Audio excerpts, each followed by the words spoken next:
इस कहानी के पिछले भाग में हमने देखा कि कैसे प्रिया अभिषेक के साथ पिछले 4 सालों से एक टॉक्सिक रिलेशन को निभा रही है। अपने ससुराल वालों के बच्चे को लेकर किए हुए डिमांड से अब प्रिया थक रही थी और एक रोज अपने दिल के जख्मों को वो अपनी देवरानी के सामने उघाड़ देती है। अब आगे। मेरे आने से तेरी जेठानी को बड़ी प्रॉब्लम हो जाती होगी ना। हर बार तू तो मेरे पास बैठ जाती है और खाना उन्हें बनाना पड़ता है। पीछे से वो मन ही मन गाली देती होगी मुझे। लगता है उनकी हाई लग गई है जो मम्मी के लिए एक अच्छी बहू नहीं ला पा रहा हूं मैं। अरे नहीं भैया, भाभी इतनी अच्छी कि पूछो मत, पर किस्मत की मारी है। एक ही घर में रहते हुए पिछले 12 महीनों से मुझे इस बात की भनक भी नहीं लगने दी कि वो किस टॉर्चर से गुजर रही है। दारू पी कर आना, बाहरी औरतों से रिश्ता रखना, यहाँ तक कि बीवी पर हाथ उठाना, किसी चीज में पीछे नहीं है अभिषेक भैया। और ये सिर्फ अभी से नहीं हो रहा, शादी की 6 महीने बाद ही भैया ने अपने असली रंग दिखा दिए थे। पर घर का माहौल खराब ना हो इसलिए भाभी ने किसी के सामने कुछ भी नहीं कहा। अपनी जेठानी और जेठ के रिश्ते की सच्चाई अंकिता अपने भैया को बता देती है। अपने फ्रेंड्स को गलत रिश्तों से बचाते रहते हो ना तुम, तो बताओ अब ऐसे में क्या करना चाहिए? ये तो अजीब कश्मकश है। सांकेत तो बड़ी हैरानी में डूबा हुआ था। वो लड़की सभी के सामने हमेशा मुस्कुराते हुए दिखती थी, वो अंदर इतना कुछ समेटे बैठी थी। तभी चाय लिए प्रिया कमरे में आती है। सांकेत की नजरें झुक जाती है। क्या हो गया, आप दोनों चुप क्यों हो गए? कोई पर्सनल बात हो रही थी क्या? मैं बस चाय लेकर आई थी, मैंने कुछ सुना नहीं है। ये घर आपका है प्रिया जी, आप यहाँ बैठ सकती है निसंकोच। प्रिया के पैरों की ओर देखता हुआ सांकेत अपनी बेचैनी छिपा रहा था। उसके दिल में जैसे तूफान मच गया था। प्रिया जी, अंकिता मैं निकलता हूँ, अब आप दोनों को भी घर के काम होंगे, आता हूँ बाद में, ध्यान रखना अंकिता। हिचकिचाता हुआ सांकेत अपनी बहन के ससुराल से निकल जाता है। आप ही बताइए भाभी, क्या कमी है मेरे भाई में? कोई लड़की नहीं मिल रही है, बताओ। क्या सच में? मैं नहीं मानती। साकेत जी पढ़े लिखे हैं, गुणवान हैं, खुली सोच के, और इतने दिनों के बाद भी आंखों से शर्म की परत कभी हटने नहीं देते। उम्र हम दोनों की लगभग बराबर होगी, पर मैं तेरी जिठानी हूँ, इसलिए कभी सीधे मेरी ओर देखते भी नहीं। हमेशा उनकी नजर मेरे पैरों पर रहती है। इतने अच्छे संस्कार है तेरे भैया के, ऐसे लड़की को लड़की कैसे नहीं मिल रही? हाँ, पर ये भी है ना, आजकल जमाना बदल गया है, सभी को नॉटी बॉयज पसंद आते हैं। नहीं भाभी, वो प्रॉब्लम नहीं है। भैया को ही कोई लड़की पसंद नहीं आ रही है। इन्हें ना बहुत सुलझी हुई लड़कियां पसंद है। पर आजकल सभी के मन में कोई ना कोई षड्यंत्र चलता रहता है। किसी को सिर्फ भैया की सैलरी चाहिए, उनके माँ बाप नहीं।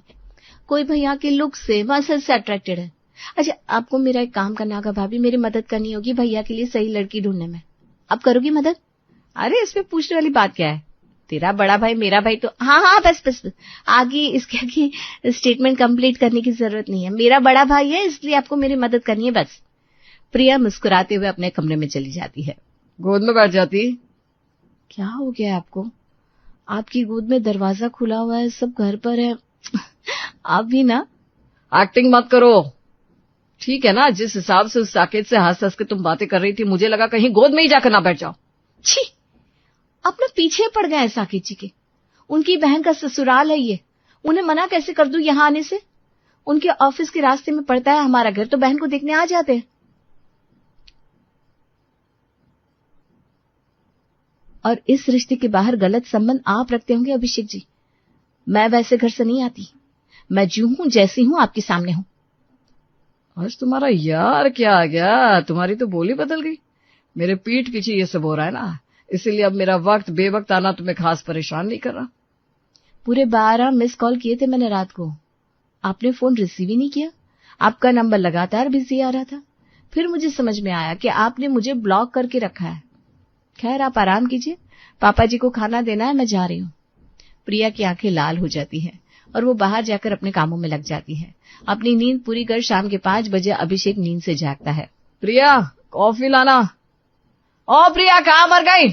अभिषेक की आवाज सुनकर हॉल में बैठे चाय पी रहे सभी लोगों के कान खड़े हो जाते हैं।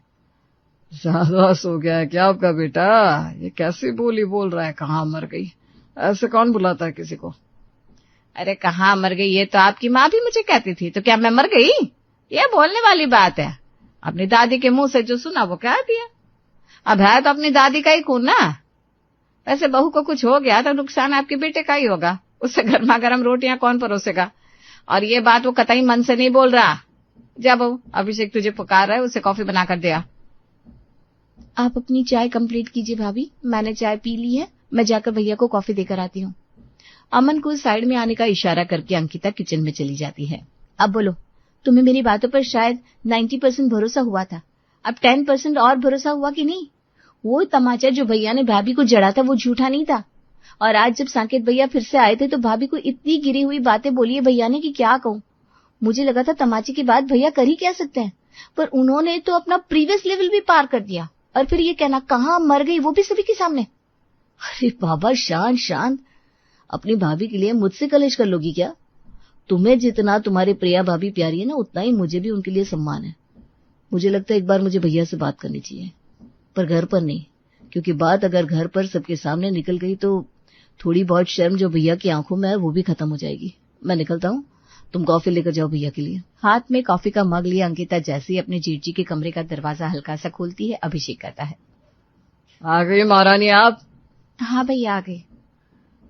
अरे अंकिता, तुम्हें परेशान होने की क्या जरूरत है? तुम्हारी भाभी कहाँ है? एक कप कॉफी भी नहीं बना पा रही है क्या मेरे लिए?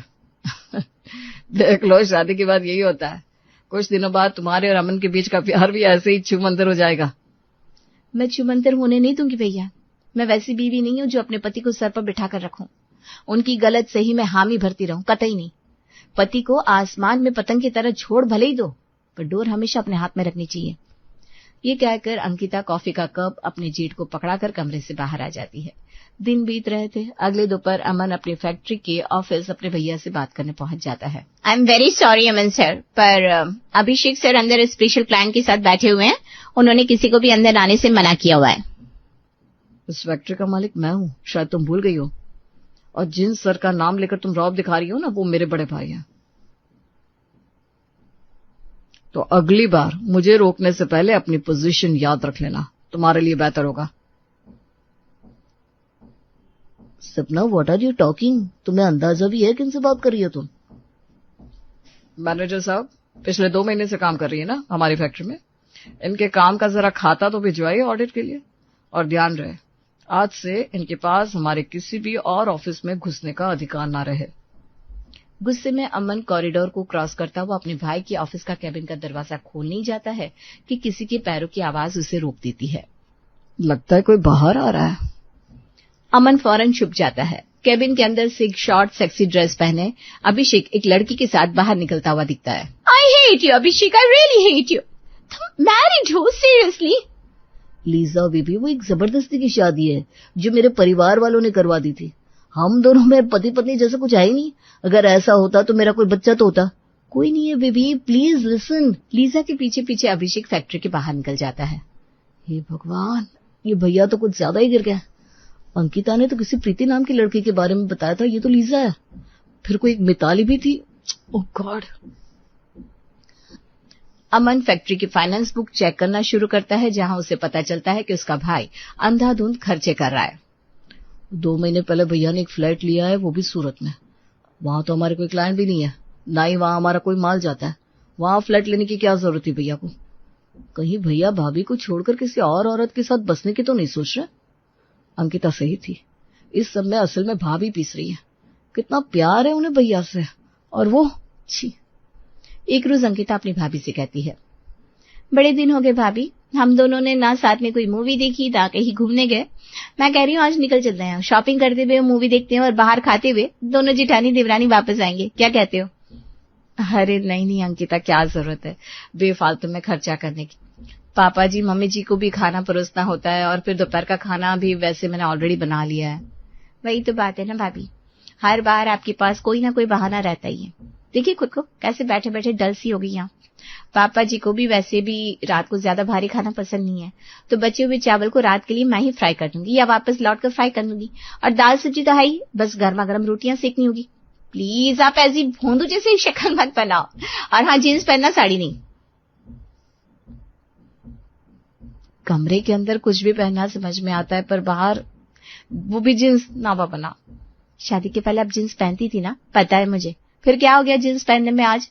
और आजकल के तो सब पहन रहे हैं। मैं मम्मी से बात कर लेती हूँ। अंकिता बिना देरी किए अपने सास के सामने ये बात रखते हुए कहती है, हाँ मम्मी जी, आपकी साड़ियां ना पुरानी हो गई है, ये साड़ी पहन पहन कर बोर हो जाती होगी, तो मैं सोच रही हूँ कि आपके लिए ये कोट सेट ले आऊं। क्या सेक्सी लगेंगे आप कोट सेट में। हाँ। पगली कैसी बातें बोलती है, हट। उससे ज्यादा कोट सेट मत लाना, एक दो बस पहन कर देखती हूँ, अगर जच जाएगा तो फिर और ले लूंगी। और मैं क्या करी थी मम्मी जी, भाभी को जींस पहना कर ले जाऊं क्या? उनको शर्म आ रही है। अब आप ही बताओ, अगर उसके पति को दिक्कत नहीं है तो मुझे क्या दिक्कत होगी? कपड़ों के लिए तो मैंने कभी मना ही नहीं किया। जब शादी के साल भर के बाद तू सब पहन लेती है तो मैं उसे क्यों मना करूंगी? पहन ले, बस हम दोनों पति पत्नी के लिए खाना तैयार करके जाना। अपनी जिठानी को बिल्कुल टीप टॉप तैयार कर हाई हील्स पहनाकर अंकिता उनके साथ निकल पड़ती है और गाड़ी में मैसेज कर देती है अपने भाई को, तुम्हारे लिए शर्ट खरीद रही हूँ, मैं ब्लैकबेरी के आउटलेट में हूँ, जल्दी से आ जाओ। अपनी भाभी के साथ अंकिता सीधा ब्लैकबेरी पहुंच जाती है। भैया के लिए शर्ट लेनी है भाभी, बताओ ना कौन सी सही रहेगी? साकेत जी के लिए गोरा रंग है उनका, मैं सजेस्ट करूंगी काले रंग का शर्ट ले लो। वो देख सामने जो है ना। प्रिया हैंगर से एक शर्ट निकालकर अपने हाथ में जैसे ही लेती है, सामने से उसे साकेत आता हुआ दिखता है। यही तो अंकिता चाहती थी। चलो भाभी शॉपिंग तो हो गई, रात का क्या प्लान है भैया? खाना वाना कहाँ खा रहे हो? पापा मम्मी तो शहर में है नहीं, तो खाना पीना कैसे हो रहा है तुम्हारा? अरे बगल वाली जो आंटी नहीं है सुनीता आंटी, वही कुछ बचा कुछ दे जाती है तो मैं खा लेता हूँ। आपकी बहन का घर भी आपका ही घर है साकेत जी, आप घर जाकर खा लिया कीजिए ना। ये नहीं आएंगे भाभी, इन्हें लगता है मैं आपको बेकार में परेशान करती हूँ उनके पीछे। बाकी दिन का तो पता नहीं, लेकिन आज तो हमारे साथ डिनर कर सकते हो ना। मैं और भाभी आज बाहर ही खाने का सोच रहे हैं। और इस तरह शॉपिंग के बाद मूवी, मूवी के बाद डिनर, और पूरा वक्त साकेत और प्रिया एक दूसरे के साथ होते हैं। नहीं सच में, मेरे घर पर सब मुझे कहते थे घर के पास जो बड़ा पेड़ है ना बिल्कुल वैसा ही लगता हूँ, इसीलिए मेरी शादी किसी चबूतरे जैसी लड़की से होनी चाहिए। आपको देखकर मैंने कभी सोचा नहीं था आप इतने मजाक क्या होंगे। कॉमेडी मूवी देखकर इतनी हंसी नहीं आई जितना आपकी बातों से हंसी आ रही है। कसम से साकेत जी आप बड़ा प्यारा बोलते हैं। आपकी देवरानी कहती है अगर मैं अपनी पत्नी के सामने अपनी जुबान खोल दूं तो वो मुझे बेघर कर देगी, और आप बड़े प्यार से मेरी बातें सुन रही है, वो भी बिना ईयरफोन के। बस बस साकेत जी, बाप रे क्या खाकर आए आज आप? अरे आज ही तो खाना नसीब हो रहा है प्रिया जी, बाकी इतने दिन से तो भूसा चारा निकल रहा था मैं। मतलब कि कुछ हो तो सकता है। वो प्रिया जिसके चेहरे से खुशी को उड़े हुए न जाने कितने दिन हो गए थे, वो आज हंसते हंसते अपने घर के अंदर आती है। हॉल में बैठा अमन अपनी भाभी को मुस्कुराता हुआ देखकर चौंक जाता है और उसके चेहरे पर भी मुस्कान आ जाती है। वाह भाभी क्या बात है, बड़ी खुश लग रही हैं आप। वैसे बात तो मेरी पत्नी में आए, जिसके साथ रह लो उसका खुश होना तो तय। जब इतनी खुशी मेरी देवरानी ने आपको भी दी है तो गुड न्यूज आप भी उसे दे दीजिए देवर जी। मैं क्या गुड न्यूज दूं भाभी, अब वो तो अंकिता देगी। ये लीजिए सुन लीजिए। मम्मी जी आप घूम फिर कर बच्चे के लिए मुझे बोल देती हैं और अपनी छोटी बहू को मना कर देती है। कभी अमन और अंकिता से भी पूछ लेती तो अभी तक तो दादी बना चुके होते ये दोनों आपको।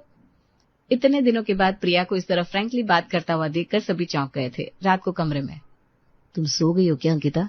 नहीं, भाभी के बारे में सोच रही हूँ। बोलो। मैं भी वही सोच रहा हूँ। भाभी के कमरे की लाइट्स ऑन है, भैया का इंतजार कर रही होंगी। ऑफिस में मैंने बात की तो पता चला कि वो सूरत निकले हुए हैं। सूरत में उन्होंने एक प्रॉपर्टी ली है, पता नहीं है वहां किसी लड़की के साथ सेटल होना चाहते हैं या ऑलरेडी किसी के साथ सेटल हो चुके हैं। शिट, मैंने ये पहले क्यों नहीं सोचा। कहीं उनका क्या मैन, कहीं उनका कोई बच्चा तो नहीं है उस लड़की के साथ, इसलिए वो भाभी के साथ ऐसा बर्ताव कर रहे हैं। भैया की फिक्र करनी छोड़ दो अमन, वो क्या करे क्या नहीं क्या फर्क पड़ता है। अगर बॉडी में बीमारी हो जाए तो बॉडी की इम्यूनिटी को ठीक करने के लिए ताजी ताजी सब्जियां खाई जाती है। बॉडी में एंटीबायोटिक बना सके इसलिए बॉडी को दवाइयां देकर तैयार किया जा सकता है, ना कि कीटाणु के पीछे दिमाग लगाया जा सकता है। आज मैंने देखा भाभी खुश हो सकती है, बस उन्हें भैया जैसा, मेरा मतलब है साकेत भैया जैसा हम सफर चाहिए। और साकेत भैया से बात की है मैंने, उन्हें कोई प्रॉब्लम नहीं है डाइवोर्सी लेडी से शादी करने में। दोनों मैच्योर है, दोनों को एक दूसरे का साथ समझ में आया तो भाभी का अभिषेक भैया से डाइवोर्स करवा देंगे। ऐसे भी आज नहीं तो कल वो खुद ही ऐसा करने वाले हैं। आई ट्रस्ट यू अंकिता, पर थोड़ा ख्याल रखना, भाभी इस घर की इज्जत है। पूरे 10 साल के रिलेशनशिप के बाद भी जिस भैया ने तुम्हें मेरा हाथ देने के पहले इतनी बार सोचा हो, वो क्या कभी किसी लड़की के साथ गलत कर सकते हैं? कभी नहीं। तुम सब कुछ मुझ पर छोड़ दो। बस फिर क्या था, अंकिता लग जाती है प्रिया की जिंदगी में वापस से वही खुशियां लाने जो वो डिजर्व करती थी। छत पर कपड़े सुखाकर अंकिता सीढ़ियों से नीचे उतर रही थी कि अपने भाई को घर में आता देखती है। आपको ही मिलने वाली थी मैं। कहाँ है आप? सुबह से फोन नहीं रिसीव कर रहे हैं। तभी हाथ में जूस लिए प्रिया किचन से बाहर आती है। थोड़ी डांट की जरूरत तुझे भी अंकिता, भाई आया नहीं, बैठने को दिया नहीं और सीधा डांटने लगी। आप बैठिए संकेत जी और जूस पीजिए, मैं भी खाना लगाती हूँ। जब तक पापा मम्मी आते नहीं तब तक इस गरीब को आपके यहाँ से निमंत्रण है बहन जी। मुझ गरीब की ऐसी हालत देखकर प्रिया जी ने मुझे यहाँ खाने पर बुलाया। उसे मैंने ही कहा था बेटा, ये तुम्हारी बहन का घर है और एक ही शहर में ससुराल और मायका होने का फायदा तो अंकिता को भी है, तो उसके भाई को भी होना चाहिए। ऐसे वक्त में वो अपनी भाई की मदद नहीं करेगी तो क्या फायदा। अमन और अभिषेक तो आए दिन यहाँ वहां जाते रहते हैं और तुम्हारा घर भी हमारे घर के पास ही है। अगर हमें कभी किसी चीज की जरूरत पड़ गई तो तुम भी उल्टे पांव भागते हुए आओगे ना। वही मैं सोचू ये गायत्री जी इतनी दिलदार कैसे हो गई।